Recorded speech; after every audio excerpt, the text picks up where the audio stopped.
Hey everyone, it's Chay on the mic. We're going beyond politics. Hope you're psyched. Not just policies, not just plans. We're talking dreams, hobbies, and life's other strands. We'll meet the leaders behind the scenes, uncover the stories in between, the laughs, the quirks, the passions they hide, their personal moments, unfiltered and wide. Ready or not, let's get underway. This is Beyond Politics with Chay.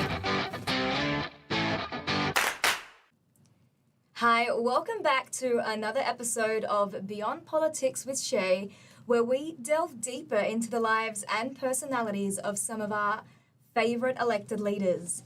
Today, we're joined by Julian Hill. Julian is sitting in the federal seat of Bruce, an area in Victoria's southeast, and he joins us in Sydney today. Julian, thank you so much for joining the team here at Oz Arab Media. It's terrific to be with you and to be here in person, not just online. Thank you. So I'm not going to waste any time. I'm going to get straight into the icebreaker challenge and segment. First question, what is one thing that people don't know about you? Well, I was a big nerd at school. Actually, maybe everyone does know that. It's pretty obvious. But I was a person who'd always read the foreign affairs pages before the sports pages because how the world works has always interested me. Nice. Okay. The most common compliment you receive?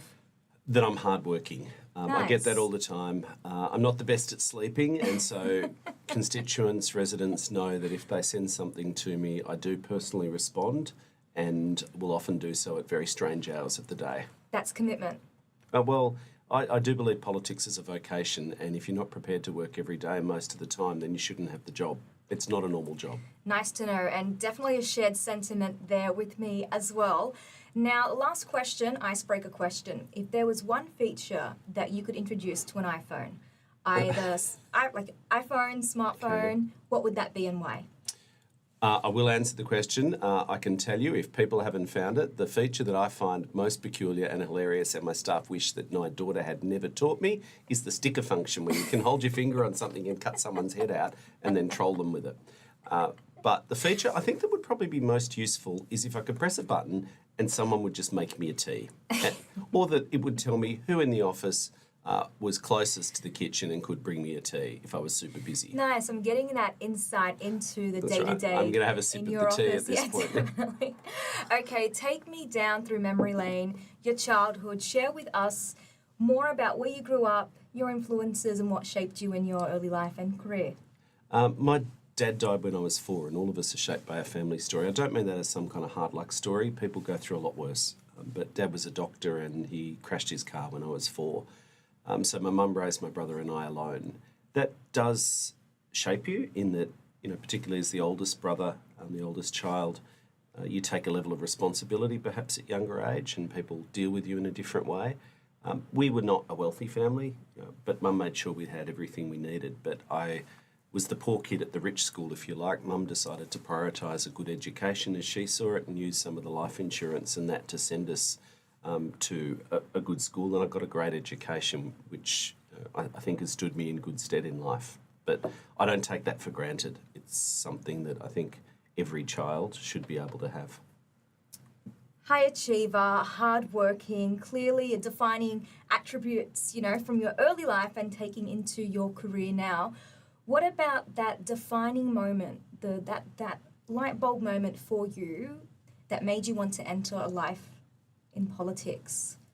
I don't know whether I could give you a defining moment, to be honest. It probably goes back to what I said earlier, though. As a slightly weird kid, I've never been great at sport.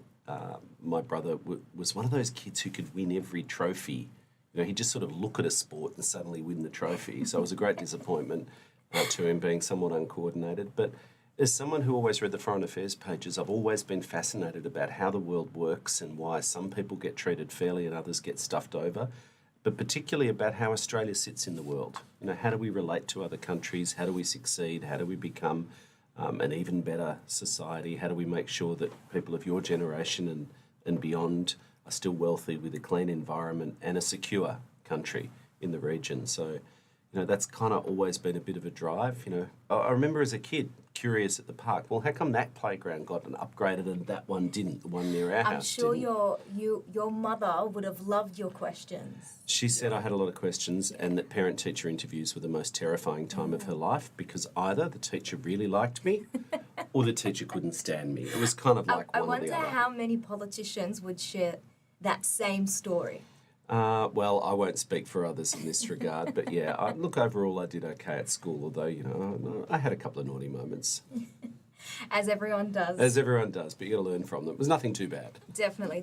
Thank you for sharing that. Obviously, such a beautiful and a significant moment for you in your life that you've taken on in good stride and helped support others in their journey as well. Moving on to another question now. You mentioned you're not good at sports, but everyone's good at something. One passion or a talent that you harbour that you'd like to share? A passion for me actually is travelling. And I don't mean sort of staying in fancy hotels or eating at the best restaurants, but if I had to say I had one life regret, I have 1.5 life regrets. One and a half. One is never being able to live and work overseas because my daughter was born when I was 22 and for family circumstances, that's always tied me to Melbourne. But there's a lot of worse places to be tied to in the world than Melbourne. A beautiful city, multicultural, diverse, great economy and so on. But the other life regret was never learning a foreign language to fluency. I started 3 of them, but never quite sort of got to the fluent level.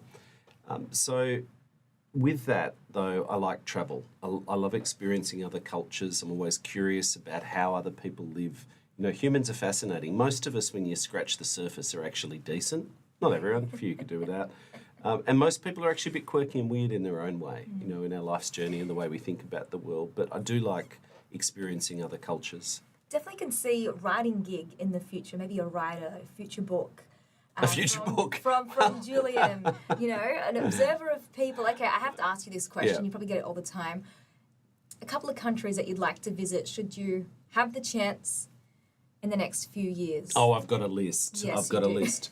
I really want to go to Papua New Guinea. I am so embarrassed that as an Australian, and particularly a federal politician, I've never been to PNG, our closest neighbour with an incredible shared history and the most linguistically diverse country in the world. More languages Wow. spoken in Papua New Guinea than anywhere else. I want to go to Ethiopia. I really want to go to Ethiopia. I really want to go to Egypt. I've never been to Egypt. And, this seems normal to me. I've long wanted to go to Iran. I love Iranian people. I love the Persian civilization, the food, the culture. Unfortunately, their country got taken over by slightly crazy authoritarian folks, as my Iranian mates tell me. But there's so many parts of the world that I want to go. I want to go to the Machu Picchu Trail. I want to go to Argentina. I want to do a Christmas in Argentina and go to the wineries and the beaches. So I've got a list. You have a list. Somebody from your office needs to write that down. See the culture, see the history. So thank you for sharing. And I hope you get that chance to travel as well. If not soon, then in the near future. I forgot Lebanon. I really want to go to Lebanon. Beirut. I was waiting for really that want one, to go to Julian. Beirut. It's okay. It's not far from Egypt. It's not far from Egypt. Yeah, I've got a great uncle who's buried in one of the Commonwealth War cemeteries outside Beirut that I've always meant to go beautiful. and visit. Thank you for sharing. Let's move into a more policy-focused discussion. So you've served on several parliamentary committees, spanning from economic policy and public administration. Today, we'll focus on the role of media in fostering public debate and obviously policy discussion. So, in your opinion, what role does traditional media, such as major networks like the ABC or Channel 10, play in shaping the social narrative for Australia? I'll put that in a context that the last 10 years or so, and we may get there in the conversation, the last 10 years or so has seen a massive disruption to the media landscape with digital media, with social media and so on. And the so-called mainstream media play a critical role or have played a critical role in mediating information, in helping to explain to Australians what's happening in the world, why it's happening, and then try to form their own conclusions about what they should think about it or do about it. Now, I don't say we want to go back to that world, but it was simpler and social cohesion was easier when most people went home at night and watched the same kind of You can media. definitely say that. And then they'd go out their front door the next day and go to work and they'd have the same fact base. But also what we see on our screens, what we hear on the airwaves, and now what we see online and in print, helps build or harm a sense of inclusion and belonging for Australians, where I think the world's most successful multicultural nation. We're an incredibly diverse nation. Canada may give us a run for the money, similar system of government and many historical parallels. But that sense of making sure that when we turn on the TV, it looks like Australia is so important. And that's why I've been such a big supporter since coming into this role, or indeed in Parliament, of the multicultural media sector. Thank you for sharing a very decisive issue, that representation of Australia, the changing narrative, obviously given the reflection of the different people and groups coming into the country, which we're all very grateful for. Looking now at social media, you touched on it earlier in your response. What role then, compared to traditional media, would social media have in fostering public perception? I'm worried about where we're at in many respects as a society with social media. If you go back 15 years, the talk then was how social media was going to democratise news, and there were going to be citizen journalists and anyone could be a journalist and share their truth and information. A bit of that's happened, and that's good. You've got new audiences, you've got small broadcasters, community broadcasting, and that's a good thing. But unfortunately, I point to two things that have happened that worry me. One, the atomisation of our public space. Social media, the way that we can follow, we can defriend, we can block, we can subscribe, we can unsubscribe. More and more people create this echo chamber where they don't encounter people who are different, and they don't hear and think about views of people who think very differently to them. That's a worry, because as a society you need those common spaces to hold together as citizens. Definitely. Where are the things we have in common and opt in and opt as out. Australians? We block and then we get angry when we hear views that we don't like. I don't like cancel culture at universities. I think that's a problem. Universities are places we should hear different ideas. So that worries me. The other issue with social media is that it has provided a vector, a way for lies, negative information, misinformation, disinformation to be deliberately spread. Now, of course, rumours spread, sure. But when foreign states or political actors are misusing social media or WhatsApp groups or WeChat groups and so on, and often in non-English languages, which makes it harder to pick up and detect for mainstream media when that stuff's going on, that's a real worry, because it means that people who might prefer to speak Arabic at home might be getting utter crap, frankly, through their WhatsApp and believe this to be true. That's a problem for our society. And I do increasingly encounter people who seem like nice people and not stupid, but some of the things they believe are just completely mad. Like, they're just wrong. So that worries me. Definitely an emerging issue, if not already a very prominent issue in media. Let's now look at social media in the context of AI and machine learning, the new technology coming out that's really a help for people that know how to use it, or some might say abuse it. How do you see this new technology influencing media, and how can it help the very important issue of accuracy and reliability? Oh, that's an entire conversation in itself. If you look back through human history, modern human history, all new waves of technology have disrupted societies and economies. With those disruptions, you'd usually say there's some real positives and there's some negatives. I think AI technology will be the same.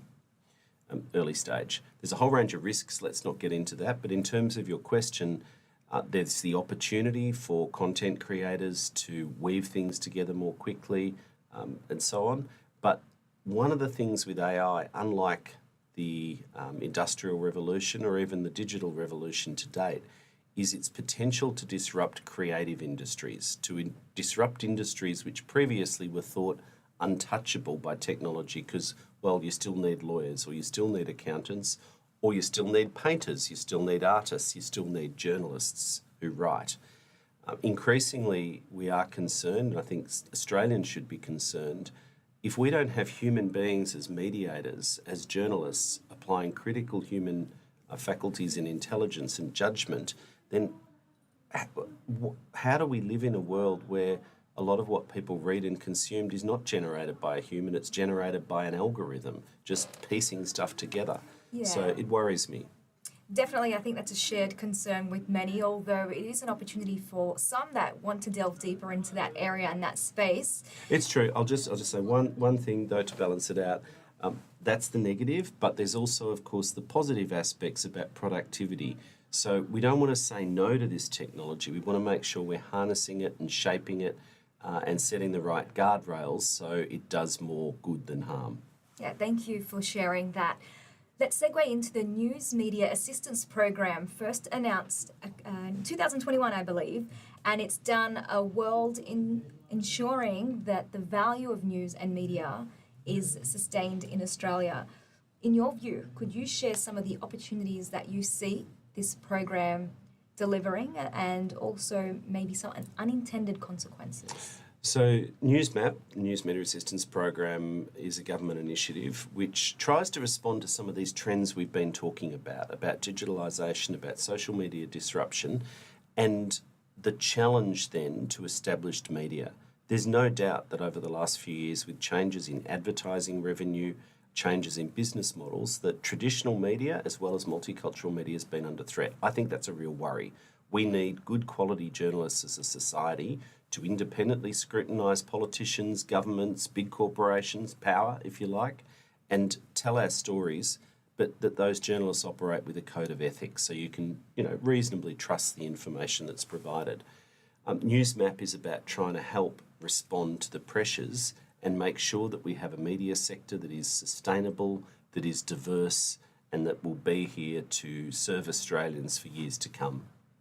Thank you for sharing that. And again, very huge contribution to the very important news and media industry. Which areas of the industry then are likely to see the most immediate impact and why? So the detail sits with the Minister for Communications. I'll make a couple of points. We've been paying particular attention to regional media. So regional communities, regional cities, rural and regional areas need to make sure that there's outlets to tell their stories for their community and that it's not just a big city focus in our media. I'm a big fan of local papers and local journalists, and I think it's one of the really sad things over the last few years that in many parts of Australia we're losing or have lost that local journalism. I grew up as a mayor of a council 25 years ago, and the local journalists, hold the council to account, but they tell those community stories, whether it's about sport or senior citizens or school achievements. That's important for a community. So we're trying to support local journalism, we're trying to support regional media. And then there's First Nations and multicultural media, as well as the community broadcasting sector. So we've just announced great support for community broadcasting.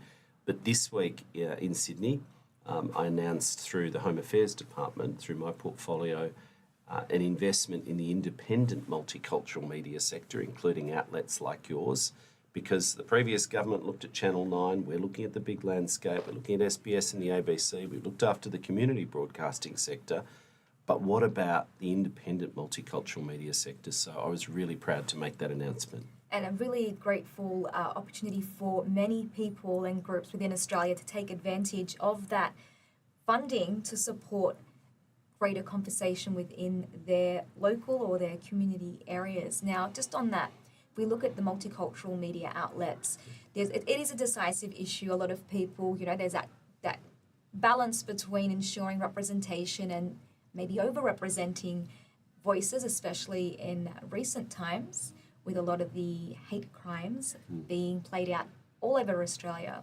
If we're looking at the role of multicultural media outlets in Australia in the future, how do you see them contributing?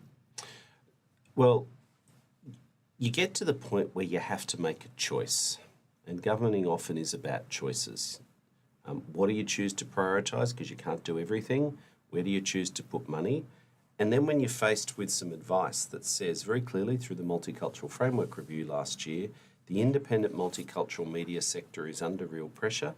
There's many parts of the sector that are not sustainable. We had to make that choice as a Labor government. Do we want to see multicultural media outlets continue to be part of the landscape in years to come, or do we not?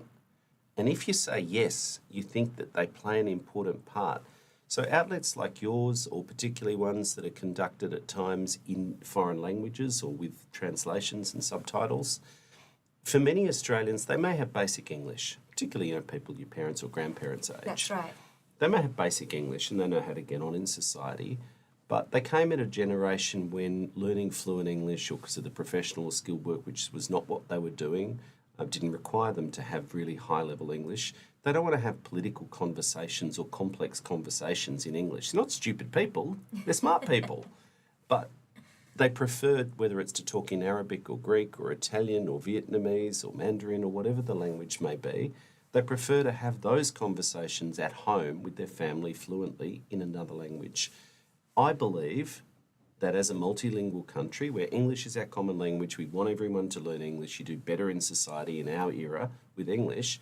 But I believe in a multilingual country, we also need to ensure there's diversity in the media sector so people can have those richer, deeper conversations, including getting political news through these kind of discussions in other languages. And I think SBS is amazing, the world's most multilingual broadcaster, the most trusted news service in Australia. I believe has something to do with the diversity that you see on the screen. That's good. But your role is important too. So as a government minister, I'm not going to decide how much money you get. That'll be up to Oz Arab Media to make a good application. The department will decide, because I don't think politicians should be buying favours with journalists. But as a government, a Labor government, we think this matters. We believe in multicultural Australia, and that's why we've made the investment. Definitely very grateful, and I'm sure that separation between the public service and the political or the elected leaders will come into play. But I thank you for sharing that contribution, because I know there is a lot of public discourse on the role of multicultural media outlets, ensuring a fair and balanced media representation, but also ensuring that there is one unified narrative for Australia. And I think that's a great discussion that we'll all play and contribute to as we move on and move forward. Now, Julian, I'm going to take you to the next section now that we've formally ended the policy discussion part. Not that I didn't like it. It's called the rapid fire section. So I'm going to ask you 5 or 6 really, really quick questions. Okay. First thing that comes to mind, right. No prep, off script. What's your favourite film and why? Oh, I'm going to answer this truthfully, and it's going to terrify my staff. It's Silence of the Lambs, which is a little bit crazy because it's about a serial killer who at some point eats the victim. It doesn't mean I'm a psychopath. I've actually got a phobia of moths, so I'm scared of moths. And so when I first saw this movie, it was really, really scary. I've said it. My staff have been trying to tell me for 10 years, please do not admit to anyone that your favourite movie is about a serial killer. People will think you're crazy. But there you go. You heard it here first on Oz Arab Media. We've had a lot of very different responses, but no, honesty is the best policy. Well, right? Yeah. I always say that. Okay, now, favourite song and why? I don't have a favourite song. I actually, the music that I put on often if I'm in Parliament industry, yes. is Mozart horn concertos. I've heard that's very productive. It is really productive, and I tend to listen to music off on a parliamentary morning in Canberra. I've got a little Bose speaker that my iPhone connects to, and I'll be in there at 6 a.m. and I can get so much work done for an hour calmly, and it helps make sure I'm not too crazy for the day. Productivity hack for sure. That's right. I'm going to take that one off you. Okay. Favourite meal to eat anytime? Favourite meal. My childhood favourite meal, which I've gone cold turkey on for the last 20 years, was Kraft macaroni and cheese with that, toxic, radioactive, orange, yellow, cheesy goodness. The tasty You cheese. can't eat Kraft macaroni and cheese not as an adult. anymore, yeah. So when I'm sick, I do like lamb shank broth, which my mum and grandma used to make me. Very nice. We're all human. Very nice. Okay. And now, favourite cafe or restaurant? It doesn't need to be in Sydney. It could be obviously in your local area. Well, in Sydney, I quite like Schenken down in Newtown. They do really good baked eggs. Nice. But in my part of Melbourne, in southeast Melbourne, the 2 places I go in the morning, actually both Lebanese, Rhonda's Why Not Bakery at the Dandenong Market. It's great. And the Abdullah Brothers Bakery also. Both of them, well, Abdullah Brothers open at 6 a.m. every morning. So being a morning person, that's where you got to be. Very nice. Not sponsored content as well. Not sponsored. No, not sponsored content. No one's ever given me any money from either of them. I'm very strict on probity. Thank you for pointing that out. I'm sure, and your staffers will attest to that as well. A good manouche in the morning. Okay, the last book you've read. The last book I read over summer was a book about this thick. Wow. So I had a reading pile that I've been building up to do summer, And then I was walking through the market and saw the secondhand bookshop and thought I'd buy that and got stuck on that book. So I haven't got to the reading pile, but it was a very deep dive, very, very complicated but excellent history of Australia during the Second World War and how political decisions were made and our relationship with Great Britain. And I learnt just how truly awful the Liberal Party was and or the predecessor to the Liberal Party was, which was why John Curtin's Labor government was called into being to defend Australia. Nice politicisation of Oz Arab media's beyond politics. Well, it's an historical fact. It is a fact. And well played. I'm sure when we go through the other political parties, they might have a couple of responses as well. But thank you for sharing. Hopefully you get through your reading pile as well. Yeah, after the election. After the election and after the travel, or maybe during travel. Yeah, during travel. I read books during travel. Okay, so I'm going to ask you to share one piece of advice with our viewers, life advice or a personal mantra that has helped support you in your career and your life journey. I talk to high schools about this. At the end of the day, be yourself.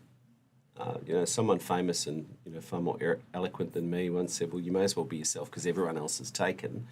But Australians in particular can spot bullshit from a mile off. If you need to edit that word out, you'll get it. No edits, that's fine. Okay, all right. It's Australia. Australians can sense a fake. And, at times it's hard as a teenager or a young person because you think that everyone else is judging you and you're too skinny or too fat or too tall or too this or too that. At the end of the day, sure, everyone judges you. Everyone judges everyone. But be yourself because the world needs your special talents, your weird combination of passion or care for other people, whatever your thing is, but you may as well be yourself because a life lived pretending to be something else is not very satisfying. And exhausting, I'm sure. Thank you, Julian. That's definitely from the heart. I could see that. And thank you for joining us today on Oz Arab Media. So I'm going to leave you all with a final wrap up. Julian is going to share his details with you on how to get in contact with him after the show. For those of you watching, please like and share this episode with your networks. I'm going to hand over to Julian, but thanks again for joining us on Oz Arab Media. The simplest way, if you want to get in touch, is just to Google Julian Hill MP. There's lots of ways then. There's the website, which has all the contact details. My email is julian.hill.mp@aph, australianparliamenthouse.gov.au. I do my best to respond to emails, but do put your name and address because if you're not from my electorate, then we can always put you in touch with your local MP as well if you've got an issue that you need help with. We do our best to do social media replies, but it's increasingly impossible in the modern world across so many platforms. But if you've got an issue, then just Google us and feel free to look us up. Thank you, Julian, and from everyone here at Oz Arab Media, take care and stay connected.